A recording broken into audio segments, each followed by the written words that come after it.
Assalamualaikum warahmatullahi wabarakatuh. Allahumma shalli ala sayyidina Muhammad wa amma ba'du.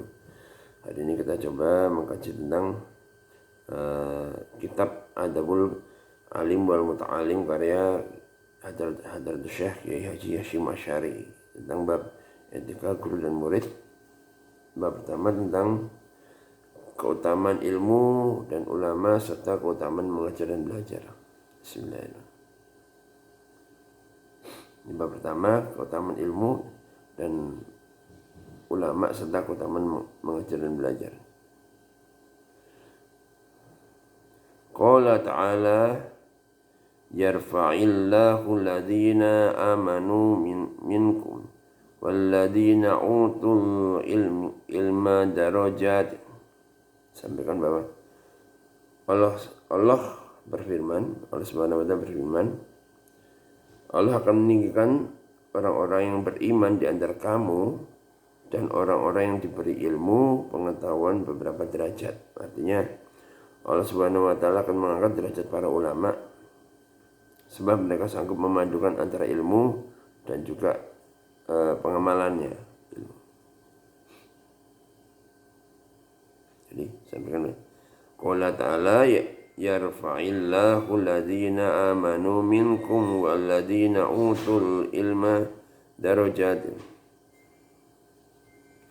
ay wa yarfa'u ulama'a minkum darajatin bima jama'u minal ilmi wal amal. Jadi Allah Subhanahu wa taala itu akan mengangkat derajat para ulama sebab mereka sanggup memadukan antara ilmu pengetahuan dengan amalan. Qala Ibnu Abbas radhiyallahu anhuma ya. Darajatul ulama'i farqa mu'minina bisab'i milati darajatin ma bainad darajataini hamsumil am.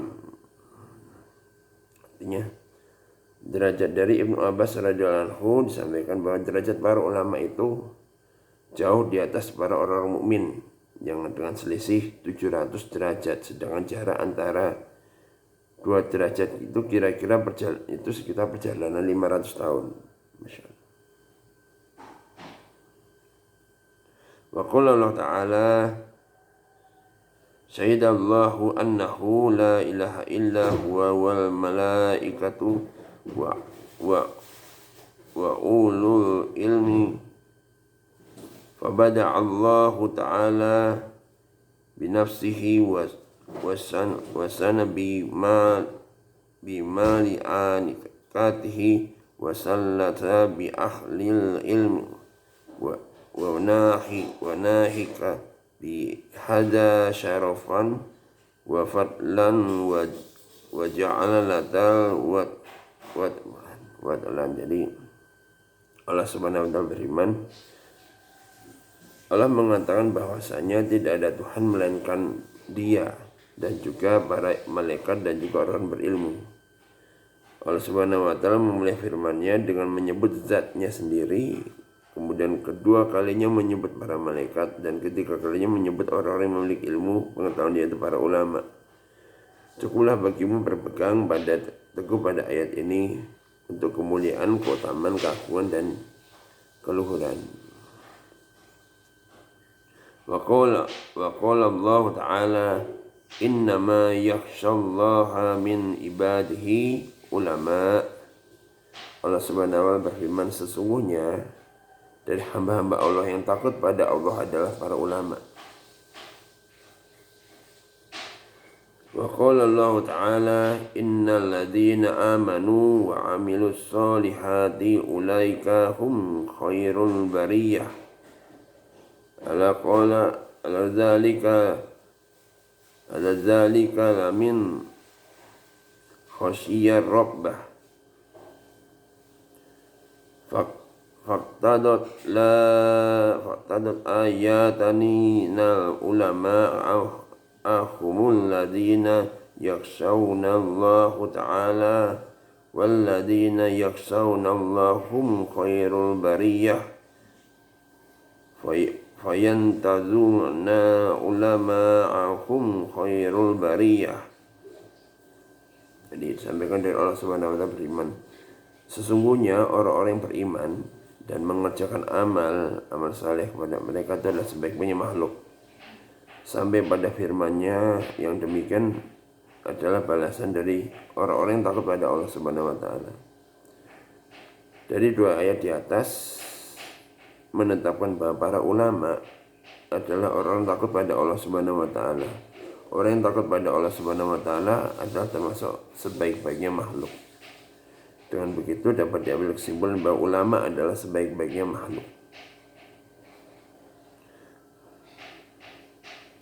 Wa qala Nabi sallallahu alaihi wasallam man yuridillah bihi khairan yufaqihu fid din. Jadi dari baginda Nabi Muhammad sallallahu alaihi wasallam pun mengatakan bersabda, barang siapa yang dikehendaki baik oleh Allah Subhanahu wa taala, maka Allah Subhanahu wa taala akan memberikan kefahaman terhadap ilmu agama. Wa qala sallallahu alaihi wasallam al ulama warasatul anbiya wa hasbuka bihadhihi darajatihi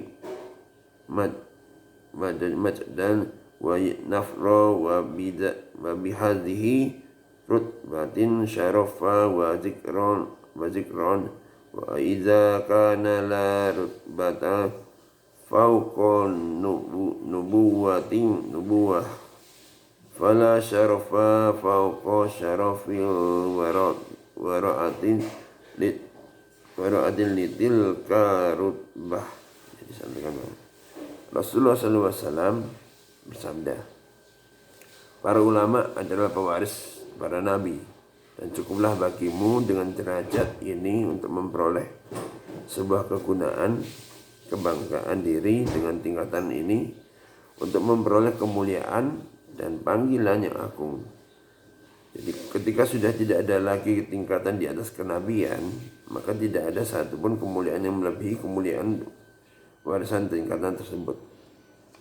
Insyaallah.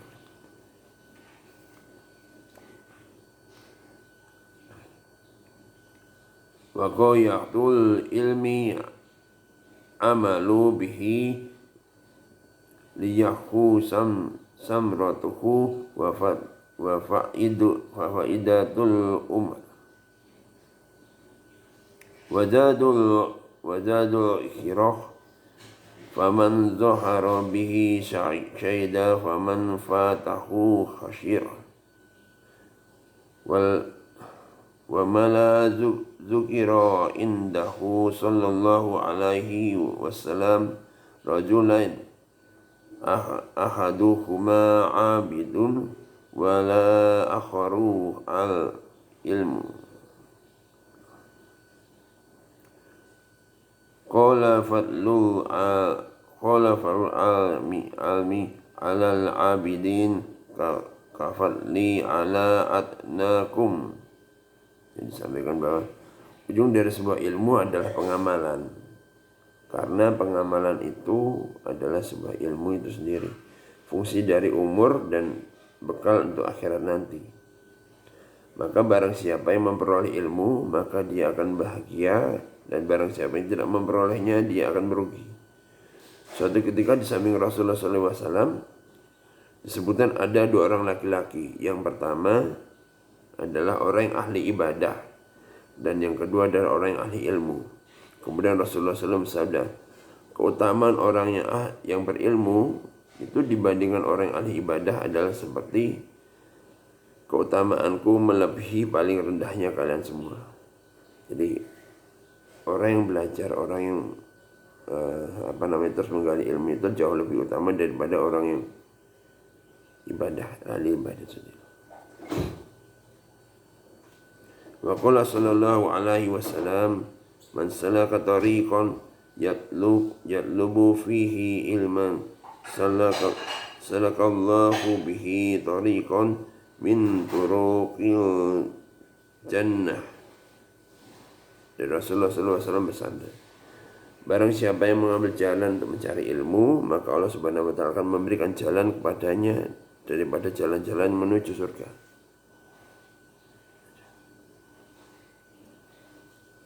Wa qala sallallahu alaihi wasallam, talabul ilmi faridatun ala kulli muslimin wa muslimat wa talabul ilmi yastaghfirul lahu kullu syai'in hatta khawta fi bahr. Ya. Rasulullah SAW bersabda, mencari ilmu adalah kewajiban bagi setiap orang Islam, laki-laki maupun perempuan. Orang yang mencari ilmu itu akan dimintakan ampunan oleh Allah Subhanahu ampunan segala satunya, bahkan ikan-ikan yang berada di lautan pun ikut mendoakan untuk memintakan ampunan pada Allah Subhanahu wa taala.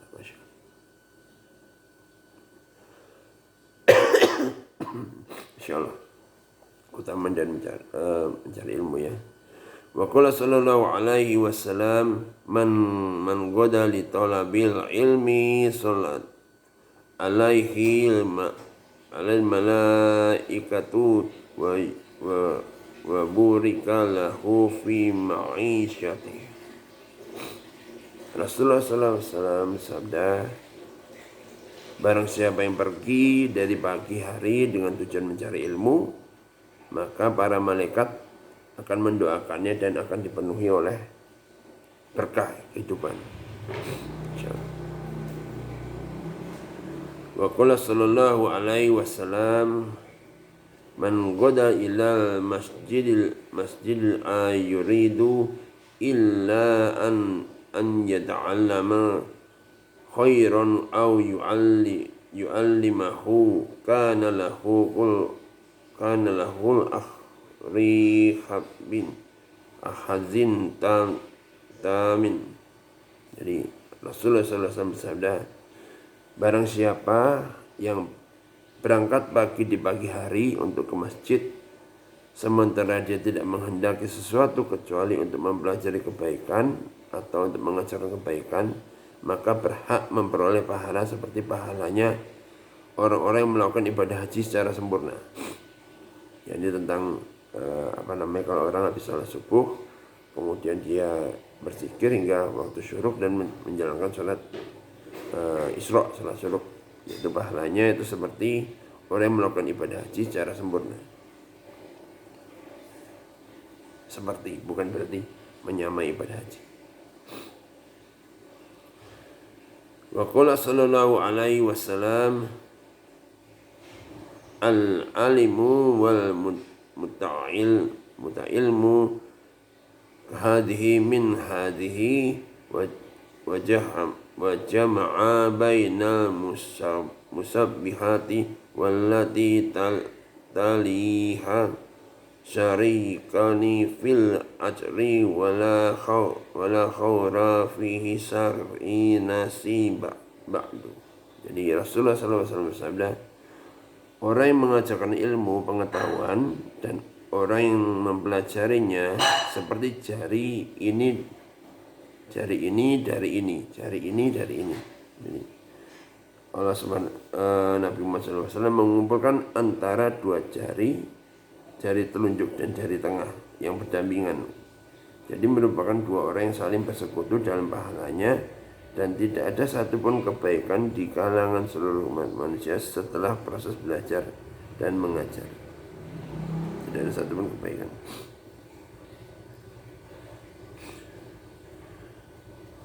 Wa qala sallallahu alaihi wasallam, ukdu'a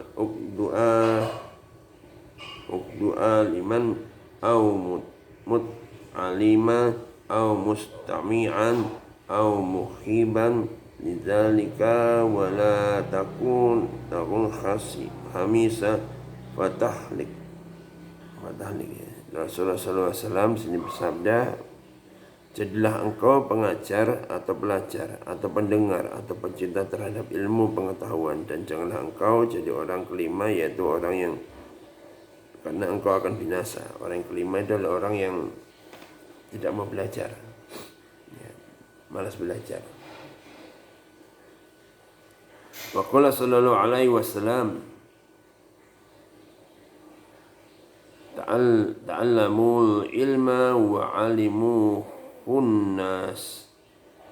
Rasulullah SAW bersabda, pelajari ilmu pengetahuan dan ajarkan ilmu tersebut kepada orang lain. Wa qala sallallahu alaihi wasallam, idza ra'aitum riyadul jannati farta'u faqila ya Rasulullah wa ma riyadul jannah, qala haqqul zikri, qala hiya majalisu halalan.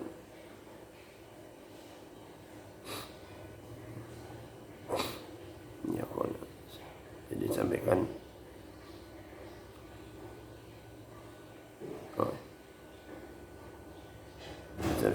Rasulullah SAW bersabda, apabila kalian semua melihat taman-taman surga, maka tempatilah.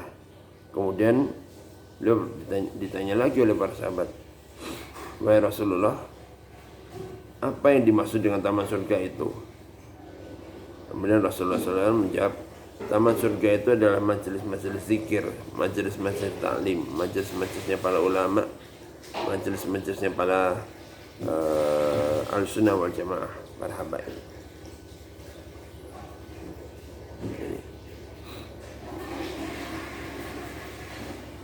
Kota ada radhiyallahu anhu,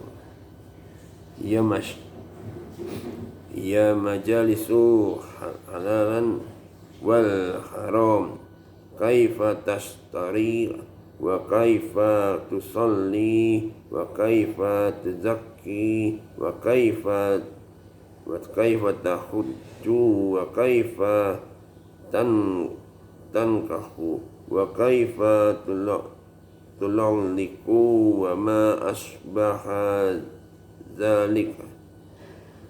Jadi disampaikan dari Imam At-Tabari radhiyallahu anhu berkata, yang dimaksud dengan taman surga itu adalah majelis-majelis yang membahas tentang halal dan haram, bagaimana cara kamu jual beli, bagaimana cara kamu melaksanakan sholat, bagaimana cara kamu melaksanakan zakat, bagaimana cara ibadah haji, bagaimana cara menikah, bagaimana cara engkau membelakang istri dan lain-lain. Wa qala sallallahu alaihi wasallam, ta'lamu ilma wa'malu bih. Jadi Rasulullah SAW bersabda, pelajarilah ilmu pengetahuan dan amalkan ilmu tersebut. Wa qala sallallahu alaihi wasallam, ta'allamu ilma wa kunu min ahli. Jadi Rasulullah SAW bersabda, pelajarilah ilmu pengetahuan itu dan jadilah kalian sebagian dari ahlinya. Wa qala Nabi sallallahu alaihi wasallam, yuzanu yaumal qiyamati midadal ulama'i wa damus syuhada'i farijahu midadu ulama ala damis syahadah. Rasulullah SAW bersabda, pada hari kiamat nanti akan ditimbang tinta-tintanya para ulama dan darahnya orang-orang yang mati syahid, dan tinta ulama itu akan mengungguli darahnya orang-orang yang mati syahid. Tinta-tinta para ulama, amalan-amalannya para ulama mereka menciptakan kitab-kitab, menciptakan kitab-kitab untuk menjelaskan tentang ayat suci Al-Quran, menjelaskan tentang hadis-hadisnya baginda Nabi Muhammad SAW.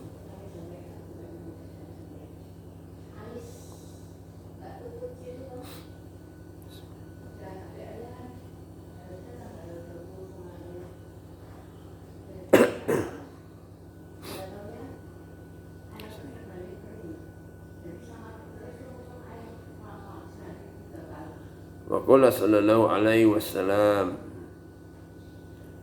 ma ubidullahu bi syai'in afdala min fiqhin fid dini wa falatihun wahidun asyhadu ala syaitani min alfi abdi. Jadi Rasulullah SAW bersabda, tidaklah Allah Subhanahu wa taala disembah dengan sesuatu yang lebih utama daripada paham dalam ilmu agama.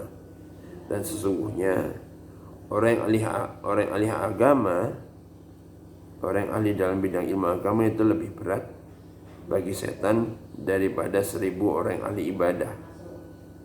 Jadi orang-orang yang ahli ibadah itu kelihatannya ahli ibadah, tapi mereka lebih mudah untuk mendapatkan godaan-godaan dari setan dibandingkan dengan orang-orang yang belajar, orang-orang yang mempelajari ilmu agama. Wa qala sallallahu alaihi wasallam, yashfa'u yaumal qiyamah salasah, yashfa'u yaumal qiyamah salasah anbiya'u summa ulama'u summa syuhada. Rasulullah SAW bersabda, ada 3 orang yang berhak memberikan syafaat kepada orang lain nanti pada hari kiamat. Yang pertama itu para nabi, kemudian yang kedua para ulama, dan yang ketiga adalah para syuhada. Jadi yang bisa memberikan syafaat itu yang pertama adalah para nabi, termasuk baginda Nabi Muhammad SAW, yang kedua adalah para ulama, dan yang ketiga adalah para syuhada. Dan di